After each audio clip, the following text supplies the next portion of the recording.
Parova atoplayni pechkalarimizni boshladik. Bu pechkamiz 5 xonali istadi. Shu pechkalarimiz qancha so'm bilan bitishlarini ko'pchilik bizga kommentariyada so'rab boradi. Bu pechkamiz 5 xonaga qilinyapti. Bu atoplayni bu qovurg'a kotyollarimiz, ya'ni 4 xonadan boshlanadi, 5 xona. Dushovoy bilan 6 xonaga istadi shu usiliyli kotyollar. Ya'ni pechkalarimiz 4 xonadan 6-7 xonaga istadigan pechka bera olamiz parova atoplayniga.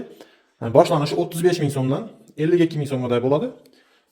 Bu pechkamiz 42 ming so'mga tutyapti. Materiallar ichida ikkita duxovkasi qo'yib beriladi. Shu g'ish turbalari, shu yaponiy butur berishimiz, shu pechkamiz 42 ming so'mga tutyapti 5 xonalik.